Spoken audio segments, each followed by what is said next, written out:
party last night. Good, good, good.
Remember to hide the chains and rails at all times.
Howdy, howdy. Long time? Hey, how are you? Good, how are you doing? Great. Hey, how you doing? How's it going? She coming too? Wendy! Yeah, it's a great day to be here too. It's not too hot yet, so that's good. Oh yeah, it's gonna hit the 90s this week. We wear 100% wool. It gets pretty toasty that day. Yeah. So this right here, so there's only 2 of these in the world, and we have them both down here. So we used to use the regular 9mm Beretta, just the standard like black one. But the CEO came down and saw that we were just using them, and like, well, it doesn't make up to the standards that we do our uniform. So they had to make a special factory, and workers volunteered their time. They didn't get paid for it to make this one and the other one. So obviously it's nice and shiny black, and you can take a picture if you want. It has the badge inlaid in it. I'm not trying to point at anybody, I'm sorry. It's not loaded, but I'm sure.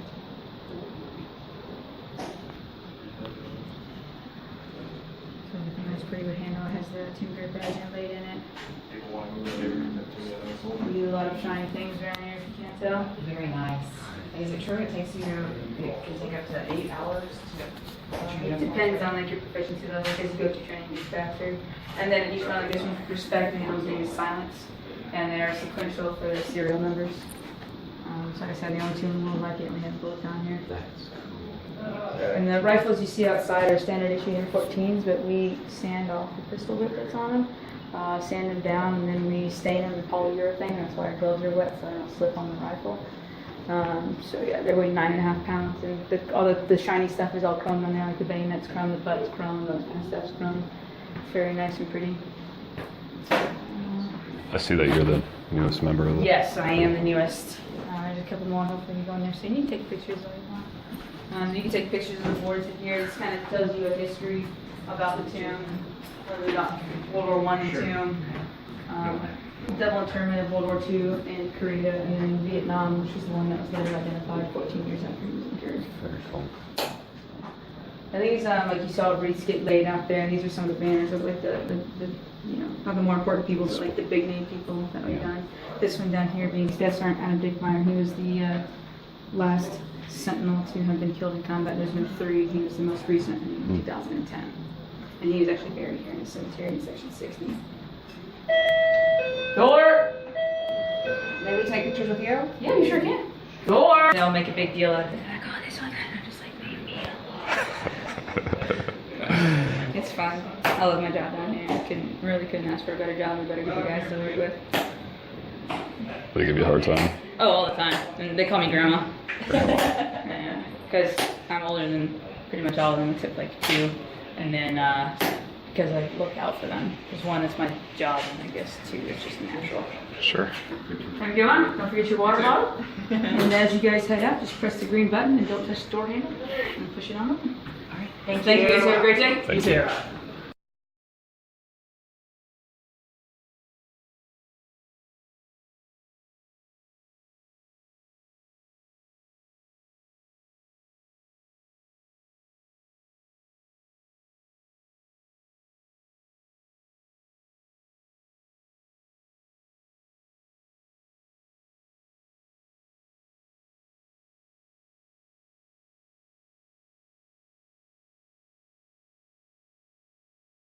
How many Sentinels are there currently on site?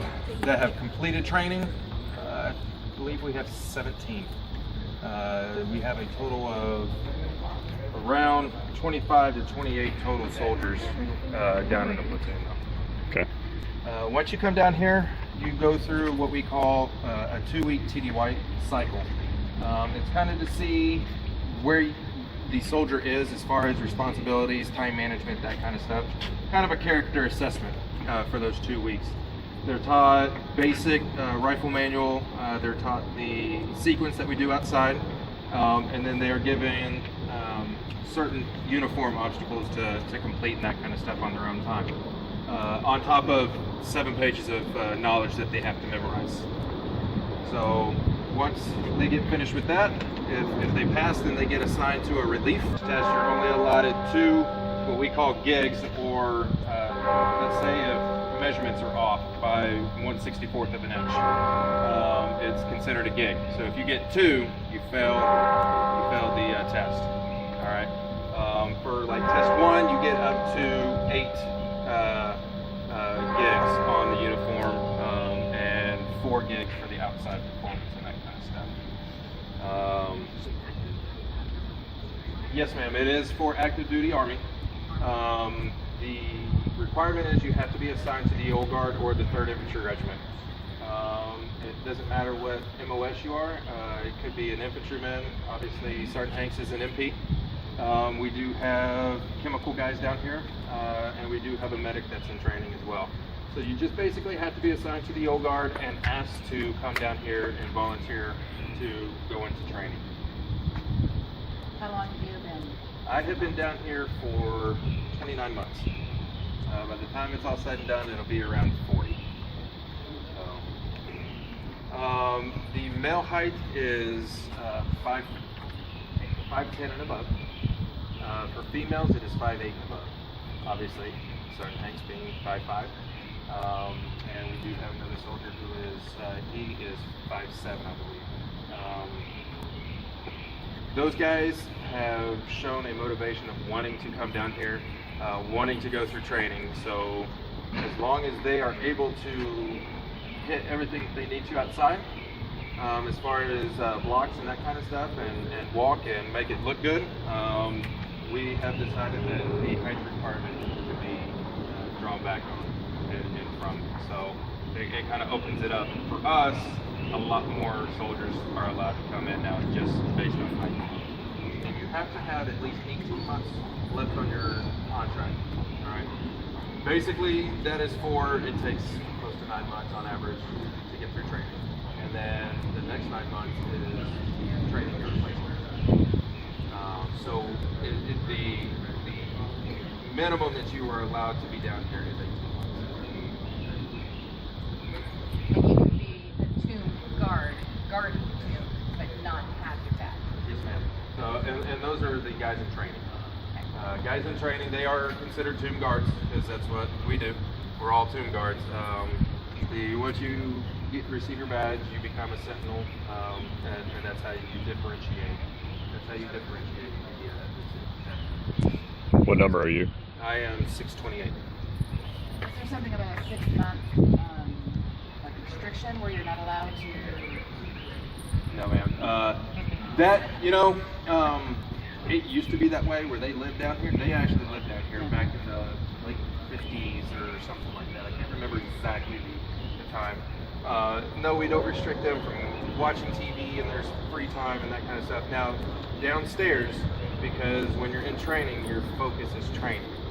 We don't want the laughing, so we've got a replicated black mat that's inside quarters down there. And anytime you're in training on that black mat, it's straight face, no laughing, no joking around, no talking. It replicates being out on the mat up there, and it kind of helps with keeping them from breaking composure and that kind of stuff outside. Because once you pass training, we like to have fun with them. And we try to make them break and stuff because it's stuff that we've seen out here, stuff that people have done to us, and things that have occurred. And yes, they're funny, but you still can't laugh, you can't break, you can't. Give them a story about maybe something that is tried to do to you, or? Well, you always have the ones that, as they're walking down the mat or whatever, or doing re-ceremonies, because it's hot out here and they don't drink enough water, they vomit. So they vomit all over everybody, and for us, it's kind of comical. Because we're sitting here in all wool, it's hotter than you know what, and these and people are just vomiting because they haven't drank enough water. And so to us, it's comical because the vomit stuff gets on the hose, and so then they have to go, and it makes them so mad because the shoes are our pride and joy, and a lot of times the shoes get messed up from the vomit. So we do have that. Sometimes I had a couple times kids that are swinging on the rail, swinging, and as you're about to step off and tell them to quit swinging, they slip off and they go flat. And for us, that's kind of comical because you're here at this national shrine and you're kind of acting that way, kind of deservedly so. You fell and got hurt. So little things like that. People have, like for the host and stuff like that here at the top, they will stand up there and they will make comments or make funny faces at you and that kind of thing, trying to make you break. I guess sort of like is it in England where they have those guards that stand there? They think it's the same kind of thing. So, yes ma'am. Everything that we do, when I come to work in the morning, everything is completely done, ready to go. The day before are in between days and the nights that we're here. So tonight I will do a lot of uniform preparations, a lot of form work. Probably about 5 to 7 hours worth of work just on my uniforms alone tonight. I'll take my shoes home tomorrow and I'll start shining those, and that'll take anywhere between 4 to 6 hours just to shine the shoes back up to where they're ready to go back outside. So in total it's about 10, 12 hours of actual work just getting the uniforms back up. Yes. Kind of just sitting there having a good time on top of the shrine that we have placed. And so he posted himself there and didn't allow people to come and actually get on the tomb. In 1926 is when the military took over guarding the tomb. In 1937 though is when we started doing it 24 hours a day. So it's been almost 80 years now. Yes ma'am. They've always been allowed. The citations, all the brass that you see has to be cleaned and spotless. So that can take quite a while. For the unit citation stuff, we take them all apart and we shine them up. We get like a metal shiner and we shine them up. We shine up the oak leaves that are inside the citations themselves, and we shine those up to where they have a nice bright luster. And that's a delicate thing because those things break easily. And then you have to start all over once you break them. Ceremonials like we are here, we're in our ACUs and that kind of thing once the cemetery closes. And the actual Army combat uniform that we wear. So yeah, we're here. The president actually speaks right up there. Those 2 times during Veterans Day and Memorial Day. So when you'll see him on TV and he's giving his big speech, he's standing right here. I do have one last question because then we do need to go. Can I get their picture with you? Yes, ma'am. Okay, students and adults if you want to, otherwise.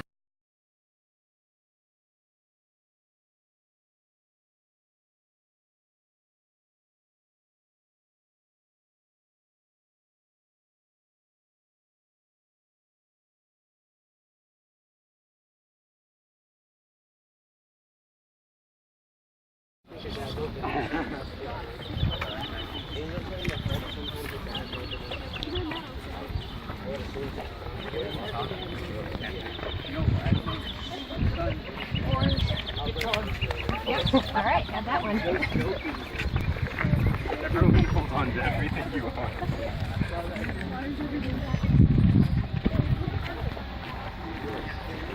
Going crazy.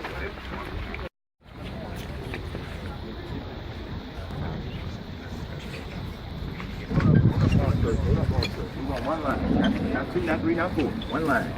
One line. Not gonna bum rush people. So you come out, you come out, take a picture, and you go down. Just come out, take a picture, and go down. Good job.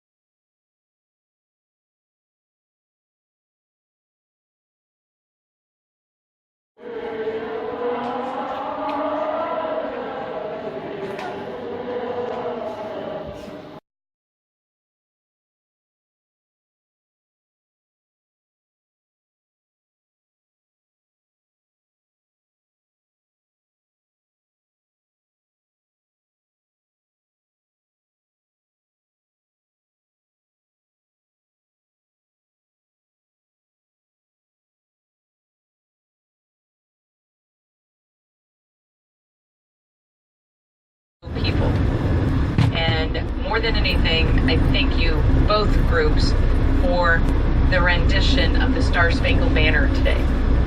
I loved it, and that means more to me than anything. So thank you very much. I appreciate that. Kylie, what was your favorite part about our trip? Going to all the museums and seeing all the memorials. Awesome. Miss Michaela, how about you?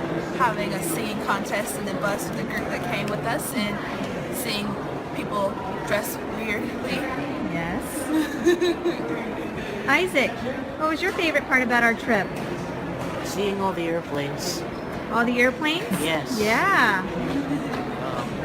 You, sir? In general, just being with my friends. Awesome. Cool. Nina and Amber, what was your favorite part about our trip? The changing of the guards. The changing of the guards? Nina Phipps? Seeing the medical experiments in the Holocaust Museum. Seeing the medical experience. And Amber, what was your favorite? The cathedral. The cathedral. Awesome. The shoes. Okay, Mackenzie, what was your favorite part of the trip? The Lincoln Memorial. The Lincoln Memorial. Maddie? Washington. Mount Vernon. Mount Vernon. The Washington Monument. The Washington Monument. And Kelly. The Smithsonian Museums. The Smithsonian Museums. Thanks. All right, Joey, what was your favorite thing we did on this trip? Going to the Martin Luther King Jr. Memorial. Cool. Jonathan? Let's see. Okay, so hotel breakfast, swimming, airplane ride, the videos, the stories. There's something else I can't remember. Oh well. Johnny? I liked Lincoln Memorial. Martin Luther Memorial? No, the Lincoln Memorial. Oh, the Lincoln Memorial. And the cathedral. The cathedral. And Micah. I really like the Arlington Cemetery. Awesome. All right, thanks. Oh yes. Oh.